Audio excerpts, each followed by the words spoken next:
Welcome to Ladies Kickin Ass, a podcast for bold entrepreneurial women who are seeking community and authentic connections. My name is Tanya Wilson. I'm a wife, mama, entrepreneur, and growth coach who is crazy passionate about supporting you, babe. Yep, the ambitious woman who is ready to call her own shots and create a life and business that she truly adores. The best part about this podcast is our conversations are real, raw, and unfiltered. We chat about it all. Our wins, losses, business, family, friendships, and how to get the hell out of our own way and believe in ourselves and our big ideas. I'm your new hype girl, and I can't wait to see what you create when you start believing that you can be who and whatever you want. So come on, let's get inspired and learn something new today. Welcome to the Ladies Kickin Ass podcast.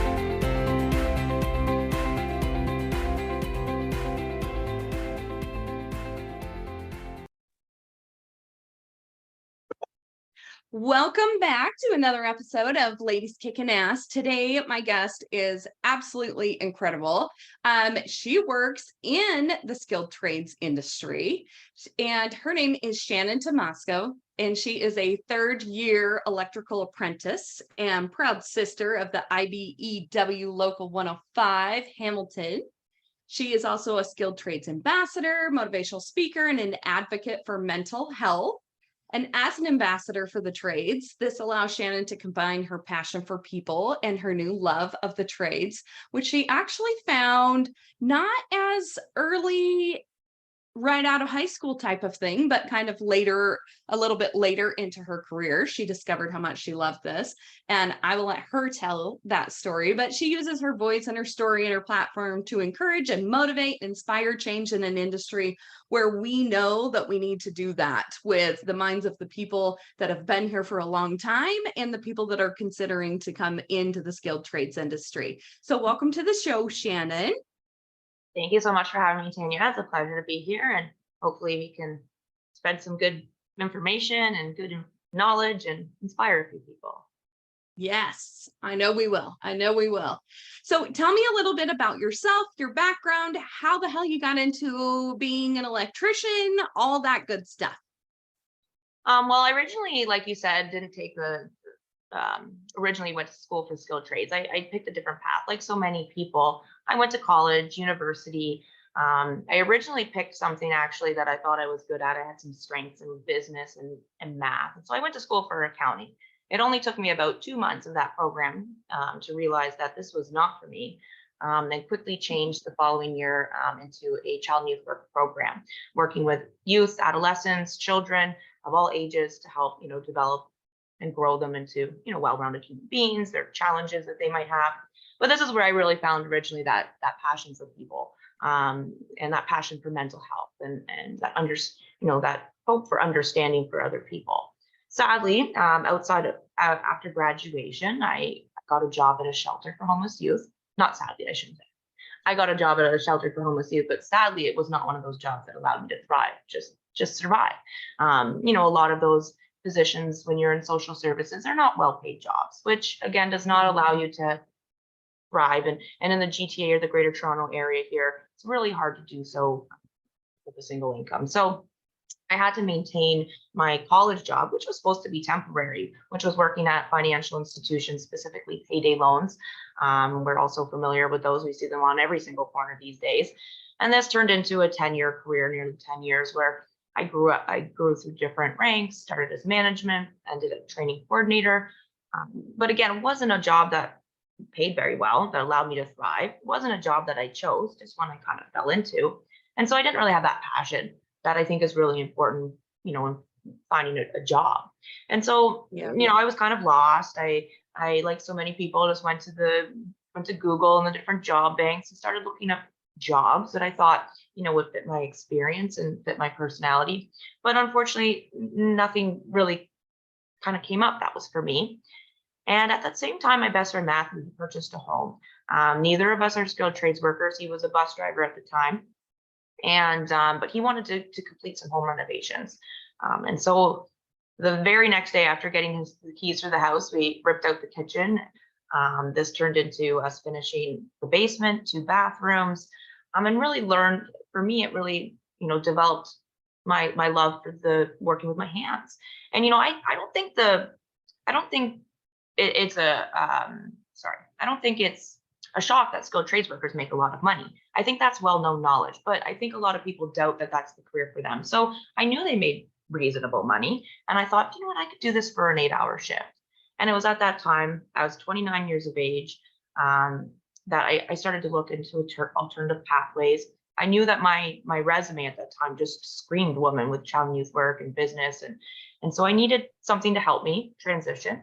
And I found a program here in Ontario through the YWCA to help transition women into the skilled trades, to give them the kind of base and support, a little bit of education to help them make that switch. And so that kind of leads me to where I am now from that program.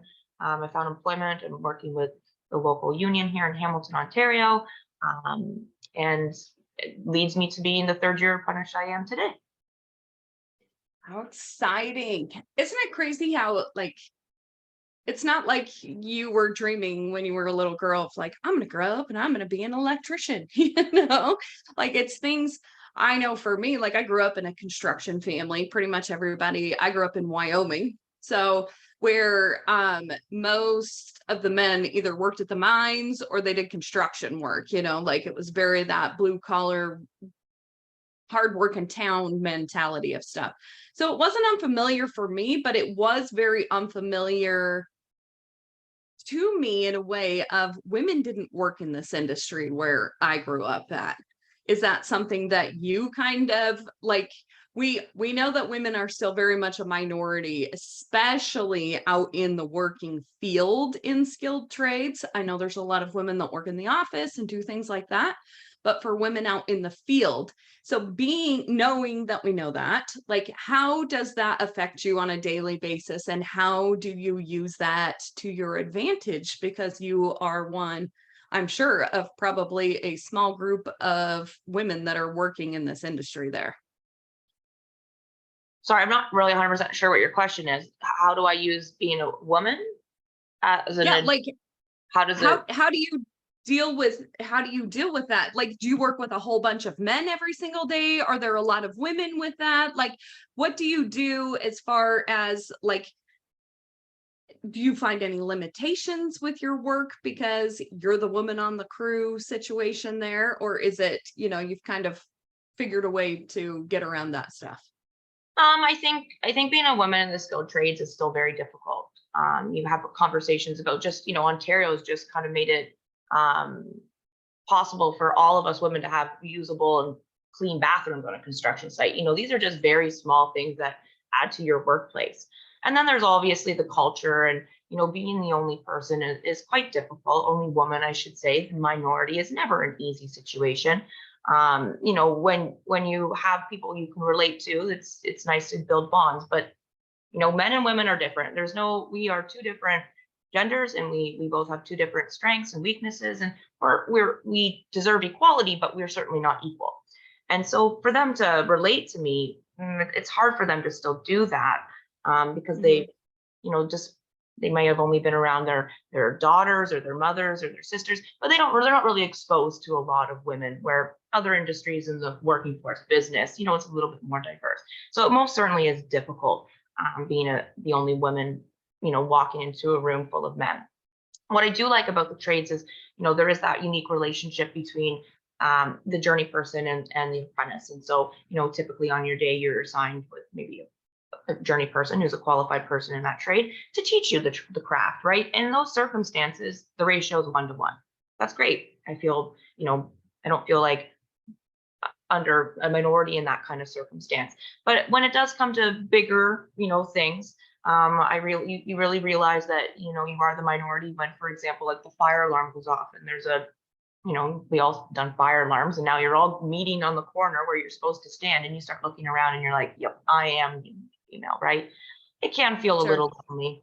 But that's where I think a lot of women that are in the skilled trades have identified this. It feels, they don't have the support, they don't have the companionship or the understanding. And so a lot of groups have been formed outside of the actual workplace. So although you might not see us on a construction site, you start going to Instagram and the LinkedIn's of the world, and you can find groups of people. So for example, in Ontario, there's a group called Women on Site. It's founded by 4 amazing skilled trades workers of all different, not just skilled trades workers, but people that work in predominantly male industries.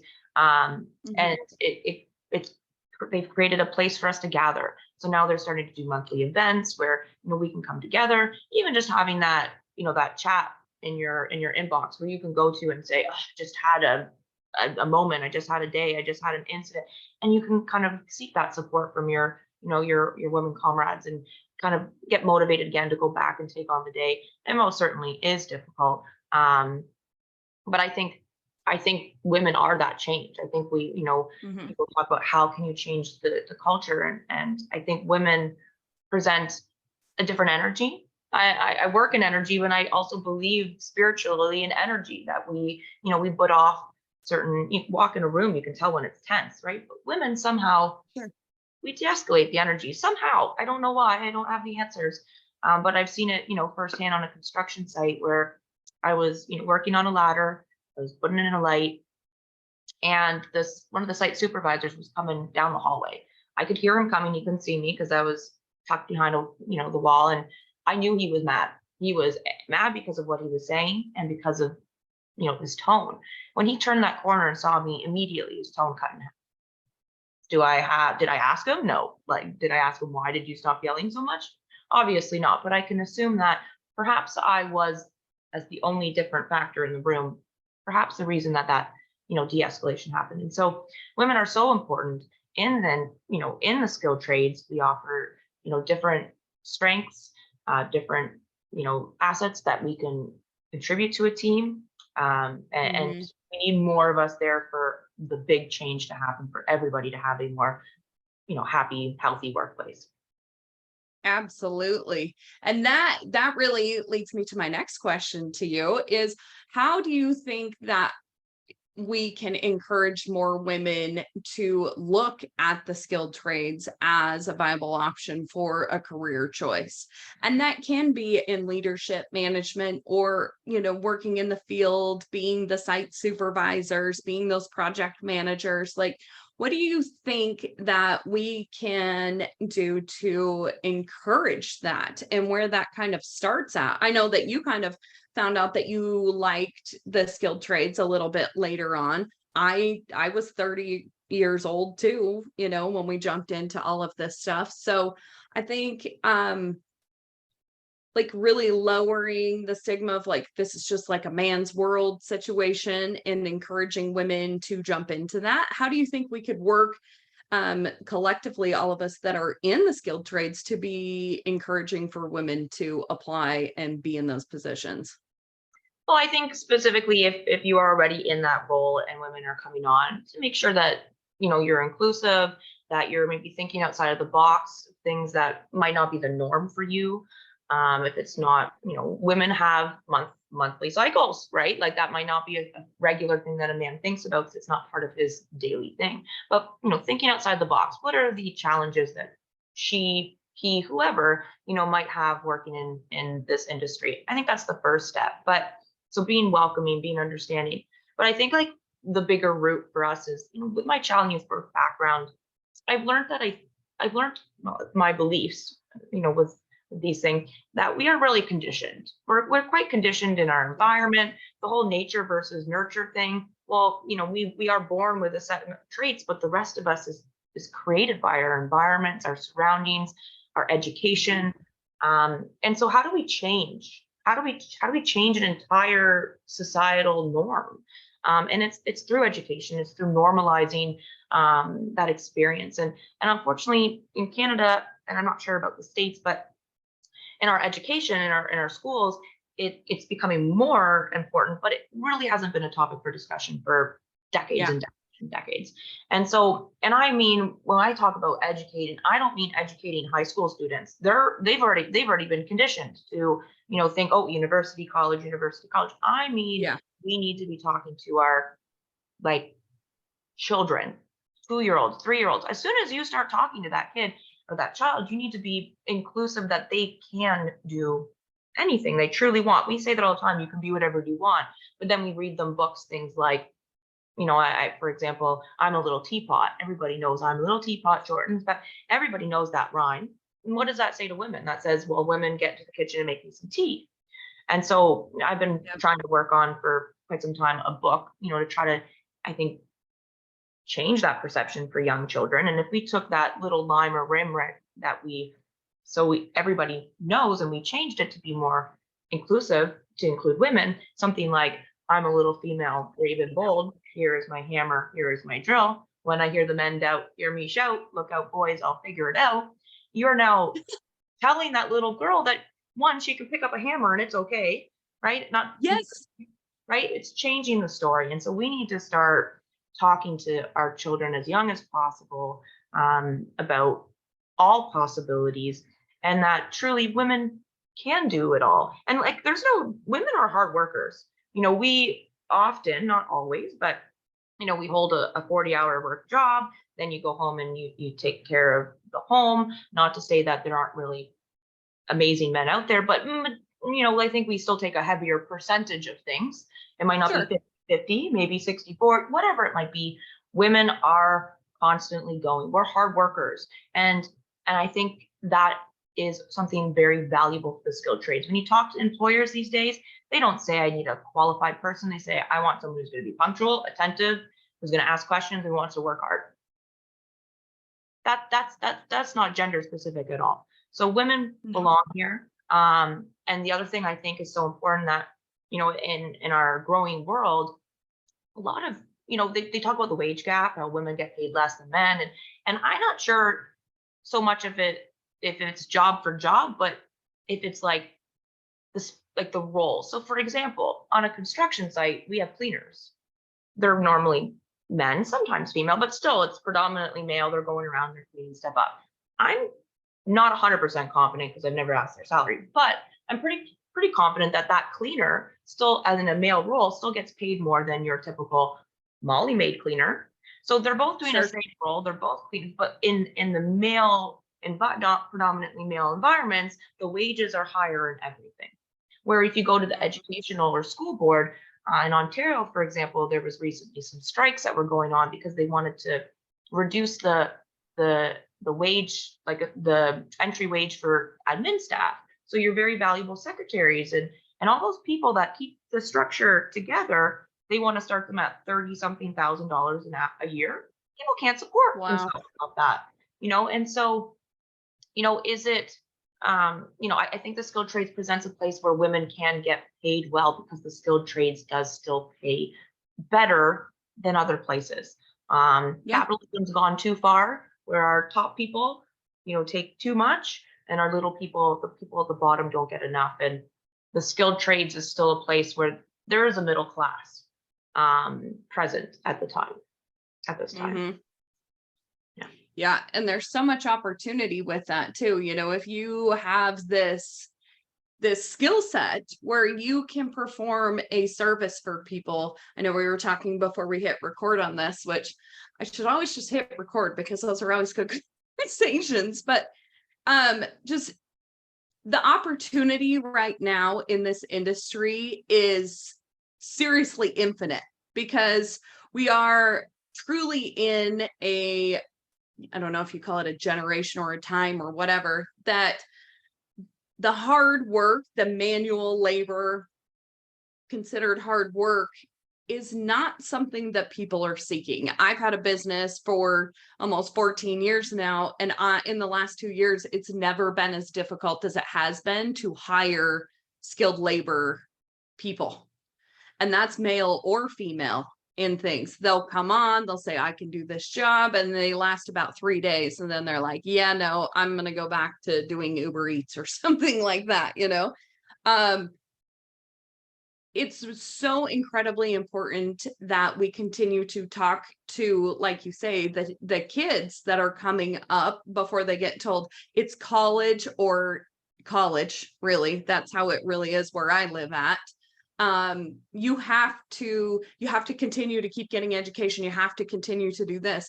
But we need to kind of shift that perspective of like, you can get a job and get a hell of a lot of education on that job site that will give you the job skills that you need, all while you're making money the entire time for you to go out and be able to either work your way up in the skilled trades company that you're working for, or to start your own business. There's not a lack of homes that need these services. There is a lack of people to fulfill them. And so one of the biggest things that I run into with my septic company is many times homeowners will call and say, oh my gosh, well, that's so expensive to get my septic tank pumped out. Why are you so expensive? And I'm sure that's probably something, I don't know if you get that kind of backlash stuff with what you're working with, or direct communication with the customer when they're asking like, why is this price the way that it is with stuff? It's because people are building business. The skilled trades is not just, if run as a business, is not just a hobby of somebody that has these skills. They're actually employing people, giving them benefits, and giving them an opportunity to do things. So it's one of those things for me as a business owner in the skilled trades industry, of trying to shift that perspective of, this is really a true business, and this is the reason why we do what we do. And it really is making us stick out from the pack of other people that are doing this service, because it's just kind of been a like, show up, do the thing, move on. And I think a lot of that has to do with the influx of women that are coming into this industry and realizing like, we can make this better, and we can do better for our customers. We can do better for our employees. We can do things like that. So really continuing to encourage those kids to be able to do those things is so incredibly amazing. I know that you talk about too, that you are very passionate about making mental health and being, the positive role model of what you do in the trades, and people really checking in with themselves. Like, are you okay? How do you develop that, and how has that come to you through being the electrical apprentice that you are? How do you find mental health and fitness in what you do on a day-to-day basis? I think my mental health journey started years ago when I went to school for child and youth work. It was a self-exploratory course where, well, it was a course to hopefully become a profession, but it turned into self-exploratory, learning more about myself. How can I reach other people? And mental health, sadly, is not a big topic for discussion on construction sites. Even with the last few years, everybody's experienced a lot of hard times. It's become a huge conversation these days, mental health, but is it making it down to the bottom of construction? I'm not confident that it's there yet. With head offices, they issue policies and procedures and safety meetings, and they want you to read them. And so you read them, people sign off.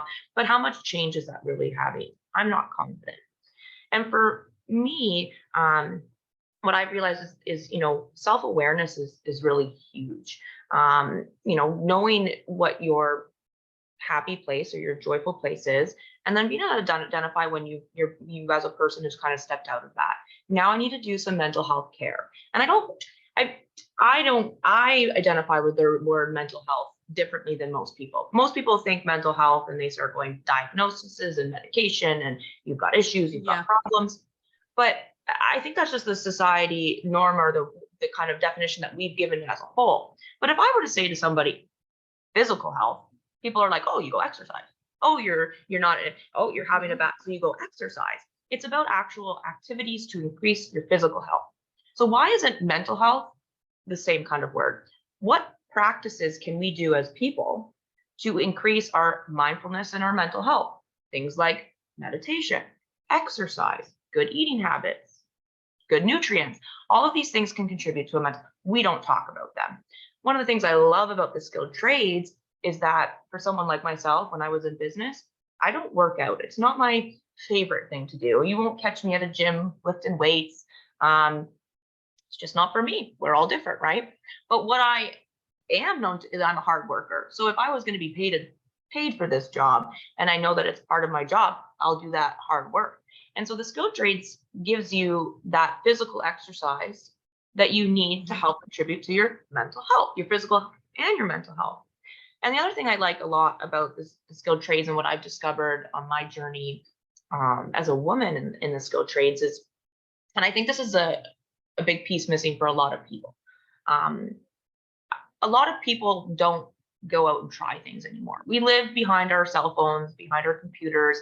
We watch YouTube videos, we see other people experiencing life, but then you decide very quickly based on that video or whatever you're watching, whether it's for you or not. You didn't actually try it, right? And so what trying does is it gives you the opportunity to build confidence. So throughout my lifetime as a woman, I've been told a handful of times, something along the lines of like, I just wish you had a little bit more confidence. Oh, I just wish you had a little bit more self-esteem.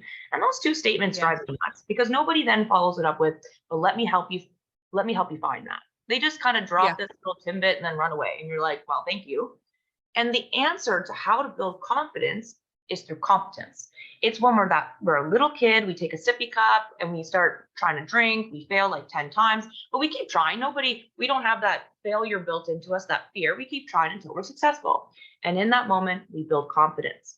And, these things continue to happen throughout our childhood. We used to, we would clap for the kids when they go pee-pee on the potty for the first time. Why do we stop clapping for people? Why do we stop trying? So the skilled trades presents you every day with new opportunities, maybe new tasks you've never done before, things that at first you doubt yourself, maybe others doubt you, but you have no choice. It's your job. You got to get it done. So, throughout the day, you try, you fail. You get a little frustrated, but by the end of the day, you're successful. And in that moment of success, I build a little bit of confidence. It's building my independence as a woman. There is nothing better feeling than knowing that I can take care of myself, and so things like changing a tire. I remember I was working on a construction site. It was a fresh snow came down to the road. Like I was so excited because I drive a standard car and I was like, oh, I'm gonna be a little silly like we all are, still in my 30s. And I did a little drift around the corner. I pulled in the driveway just like 10 seconds from home, but as soon as I pulled in the driveway, I stepped out of my car and I heard and I was like, that's a loud noise. Where is that coming from? Found the tire, realized, oh, something's happening, drove it in the garage. And, within 3 minutes, that tire was flat. So I discovered that in doing my little drift, trying to be cool, that I popped the top of a screw off my tire, which was holding the pressure in. And then it released all the air. Well, many people, not just women, but many people who don't have these skills would then have to call maybe a tow truck. They would then have to take it to a shop. The shop would charge them. We kind of talked about maybe sometimes women are taken advantage of in circumstances. They would maybe be charged an astronomical rate for this very small, very easy fix. So what did I do? I very quickly just switched my tire out to I had a summer tire sitting there, so I just threw it on. I made a quick call to one of my coworkers at work, and he said, oh, I've got a tire patch kit. So I brought the tire into work next day in my trunk. And we quickly patched it up, blew it up, and it was fixed, 15 minutes is I think what it took to fix it. I had to put it back on the car, but I didn't have to reach out or ask anybody really for a lot of help. I borrowed some tools, but I didn't have to go take it to a car machine. I didn't have to pay the money to do that. And that sense of accomplishment, that just built, again, my independence, my confidence, and allows me to kind of take on the world a little bit better. And so the skilled trades really can contribute to, a very positive mental health. You're always kind of learning, you're always having to test yourself. We talk a little bit about culture. The culture needs to improve to support that other great stuff that comes with the skilled trades. Mental health is near and dear to me for personal reasons. I think the entire world deserves a good, happy workplace. We spend more time at work than we do at home. We should not be experiencing any trauma at work. That's unacceptable to me. Yes. Oh, so good.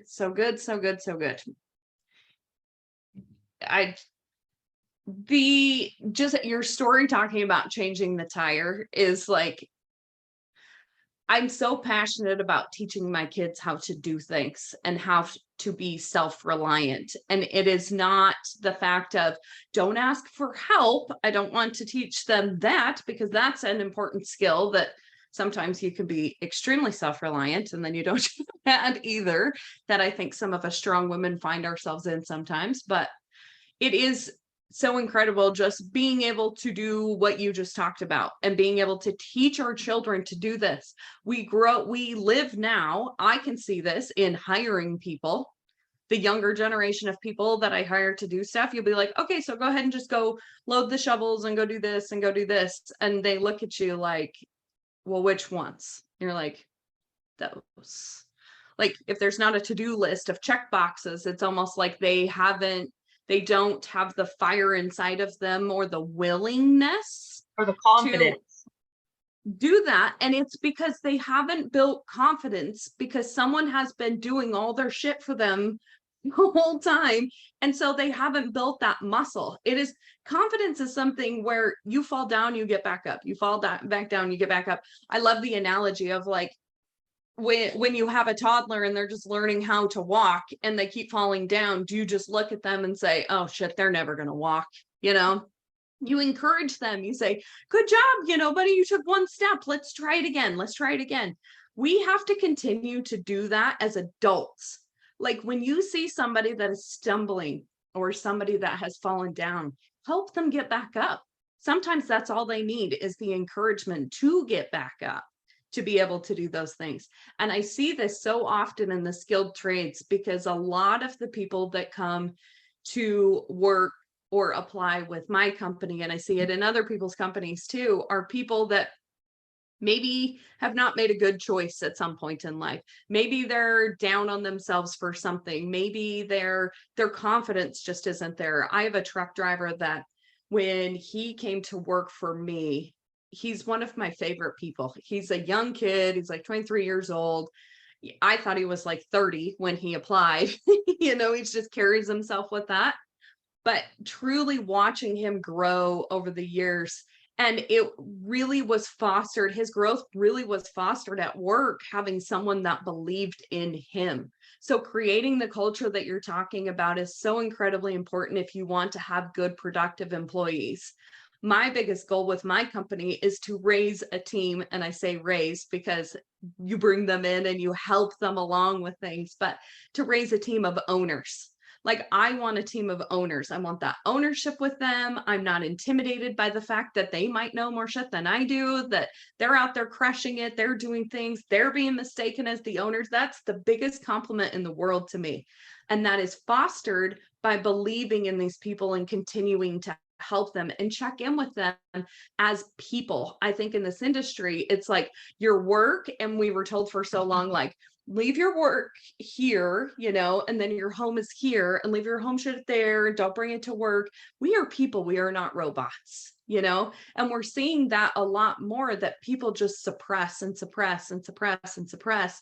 And then we're astonished at the suicide rates that we see really coming from this industry struggles with that big time. And I think a lot of it is because of the culture, and because we're not talking about investing in them as people. If we invest in them as people first, you will have the most incredible employee you have ever had.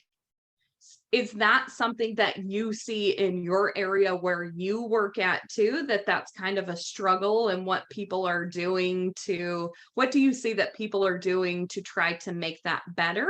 Or if you're not seeing it, what do you think people could do to make that better? It's funny because a lot of what you said resonated with me, because I came from a place of business. That 10 years that I worked in the payday loans, I had some amazing leaders. And some of the things that I take with me are they'd say things like, you want your employees to want, if you needed it and you said, can you work for me for free today, that they do it. You would never want to do that, but you want their buy-in, that they want to, they feel such loyalty to you, they have such trust in you, that they would work for you for free if you asked them. We don't want to do that, but that's the kind of buy-in we want. And unfortunately, I don't see it necessarily. When I came to construction, I definitely didn't see that at all. And I think it's so important that you do as a leader, foster the next generation. Like you said, some of my proudest moments, as a manager was when one of my employees got hired as a manager for another store. You can take it as personally, and now you've lost an employee. But, I'm very proud of that, I was able to nurture them, give them the strength, the confidence, whatever it might be, to the knowledge to do that role. A lot of people still live on those kind of negative emotions, jealousy, fear, anger, and that's what kind of propagates the people to not support each other. And so I don't necessarily see in construction right now what I'd like to see, that fostered growth, that fostered support, all that kind of stuff to ensure that our employees feel confident at their job, feel safe doing what they're doing. And that still needs to change and adapt. And one of the things I say here in Canada, or I've talked about before, and I think it would be really beneficial. I'm not in politics to be able to make changes like this, but we all have opinions. But in Canada, the apprenticeship process, or to become a tradesperson, does include schooling. For all those people who think the misperception that we're not educated people, of course we have to go to school. We're dealing with things that could kill people, so we need to learn the safety and the science behind our job. Oh my God, I had a brain fart. What was I going to say? Sorry. I hope you edit this. You're fine. Oh my God, what was I saying? Like literally just went, I had a thought. Education. Oh, where did I say? So sorry about that. So you're right. Where we need to foster,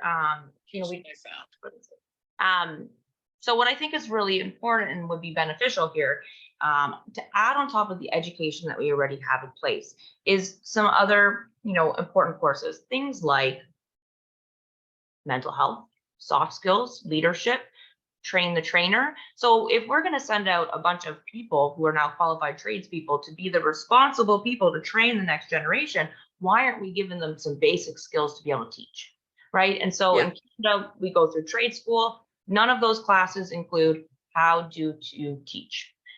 But when you get on the job, you're going to be maybe given an apprentice and required to teach.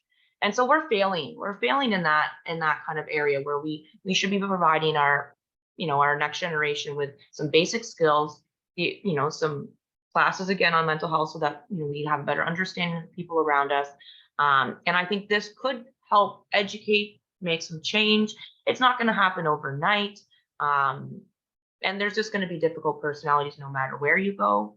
But training the trainer, ensuring that they have those basic skills before you send them out in the field to take on the responsibility of that leadership teacher role, most certainly, can help benefit the whole industry. Yeah, I noticed that a lot with people that come in and come to work for my company. They're like, we have weekly team meetings, and they will be about different kinds of leadership things, like how the business runs. Just because you see that it makes this much money doesn't mean that Tanya's putting that in her pocket. There's this many expenses over here. And just the fundamentals of them understanding more about how business works, about how customer service should be handled. A lot of times these technicians are they're taught the trade, the skill, but they're not taught people skills.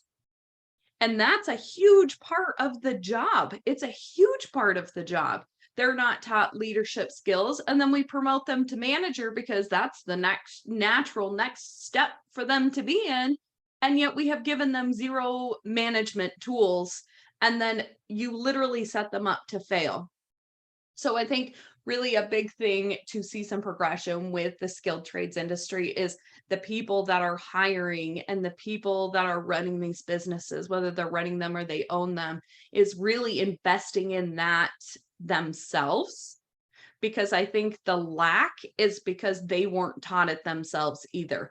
I figure it's a mentality of, I figured it out, you should be able to figure it out too. And we're getting into a generation where people ask more questions. It's not just because they did it before. Like, that's not good enough for people anymore. They want the how to, or where did you learn this, or which where can I find this information? Can I look it up on YouTube? Can I find this? They'll start educating themselves, and it may not be in the best interest of your company to do that. So making sure that you're providing that is so incredibly important. And even just working together with your teammates, setting an expectation of what business looks like and how this team should look like, is just so incredibly important that we just have to keep talking about. And I think the other last part is, with children, there needs to be, you set a rule, they break the rule, there needs to be a consequence. And you have to follow through with that consequence. Every parent in the world knows when they have not followed through with the consequence, they might have regretted, because now the child has just learned, well, mommy and daddy won't do what they're said they're supposed to do. And in construction, and this isn't for every company, because, some companies are union, some are not unionized, but as a unionized employee, a lot of times, if something takes place on a construction site and they don't want you there anymore, they don't give you that guidance, that lesson. They just lay you off and hire a new person, right? So that guidance isn't being provided, or telling them, oh, you did something wrong and now you have to be accountable, is not necessarily taking place. Is in all, and especially with construction being so kind of, you work on a job, it finishes, now you go to a new job. You're not with the same team, you're not with the same management people. You're always changing, that you don't get that environment where you can really foster good growth and development, unfortunately. Yeah, for sure. Well, this has been such an awesome conversation. I thank you so much. Our time flew by. I knew it would. I knew we'd have plenty of things to talk about. I want you, though, to take a moment and let people know where they can find you and what you're doing in addition to your day-to-day job, in helping motivate and keep people aware of what's going on in the skilled trades industry. Well, like I said, I think education empowers people. So I really do, my favorite passion. Like, everybody has different things, but I really do enjoy educating and kind of inspiring the younger generation. So I work with school boards to have kind of presentations, maybe that a little workshop, so they can actually try it. That whole piece of, well, if you haven't tried it, how do you know if you like it? And then in Canada, they're doing a better job at trying to incorporate skilled trades in high schools, but it's still not, consistent across all schools, all boards, all that kind of stuff. So Sure. Educating our young people is kind of what really empowers me to keep going, and hopefully empowers them to make what feels like a lifetime decision at such a young age. So that's what I enjoy. That's what I do in my, between my jobs and different things. But if you are someone who's interested in the skilled trades and you're listening and you have questions, you have concerns, you have whatever it might be, doubts, you can always reach out to me, and I do my best. I don't know everything, but I try my best to find the answers or give you guidance if I can.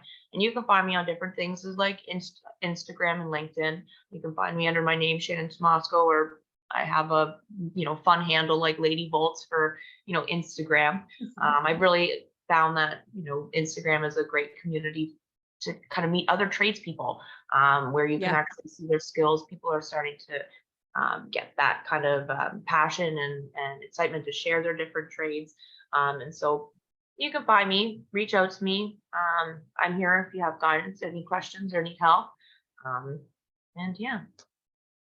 Excellent, excellent, excellent. And I will put all of your links to everything in the show notes too, so everybody can see those. So one of my final questions that I ask everybody, because I love to get everyone's take on this. Ladies Kickin Ass is a community that I built because when I got into skilled trades industry, it was something that I couldn't find. I could go to networking groups and there would be a real estate agent and an insurance lady and somebody selling Isogenics or Mary Kay or something like that. But like, I wanted to sit down and have a conversation with somebody about how they were doing with particular jobs, project management, things like that. Like, how are they growing? How are they getting their business seen? Things like that. So it's also a great community for bold, authentic women that are like, I'm just going to get shit done. And that is what I love about meeting women in this community, women in the trades. They really have that personality. And I think you need to in order to be successful in this. So my last question to everybody is, what does the term ladies kicking ass mean to you? Great question. Great question. I think it's, for me, doing what you feel is authentic and true to you. You know, in today's society, I think there's so much pressure on put on people to find a career, right? Oh, what are you going to do when you grow up? They ask you that question your entire life. Like, why am I defined by my job? When I die, Yes. on my gravestone, it ain't going to say electrician. It says things like mother, or I'm not a male, but mother, sister, daughter. These are the things, you know, it talks about the relationships that you have with people. Yeah. So I think for me, ladies kicking ass, whatever you decide to do, you're doing it true with good values. You're being respectful to other women along the process. You know, and you're doing it great, whatever it might be. I think it's so important that we remember those core values, that as humans, humanity, like that is, we are humans. And I think that's the most important piece. So as long as whatever you're doing it with pride, with genuineness, respect for others, and you're kind of a success in, you know, to yourself. It doesn't matter. I always say, other people's opinions of me does not matter. I have to go to bed every night with myself. And how did I live today? Did I live it to my true self? I think is a woman that's really kicking ass. Yeah. I love it. Oh, that's so good. So good. So good. And it's everything. That's so good. So thank you so much for being with us today, Shannon. Again, I will put everything in the show notes so everyone can know how to get a hold of you. And if you're a woman that is looking to get into the trades in any aspect whatsoever, it is such a rewarding place to work. It is not a second-rate choice, or I just work for this little company. Be proud of what you do. I'm very proud to be able to say that I own a septic business. Shannon's very proud to say that she is an electrician apprentice. Like, take pride and ownership in that. It's one of the best ways to encourage people to ask more questions and to want to jump into that vibe that you put off with that. People are like, why are you so excited to do this? Even people that come in to work for me, they're like, I never thought I'd be excited to come to work at a septic company, but I love it here. And that's what we have to start showing people exists, because they don't think that it does on the outside. So if you're in this industry, please keep talking about it. We can't be loud enough about it so that we can continue to build something that's going to be beautiful for generations to come. So thank you, Shannon. Thank you very much for creating this platform to kind of inspire people and share stories of ladies kicking ass, because we are superheroes in our own little way. Yes.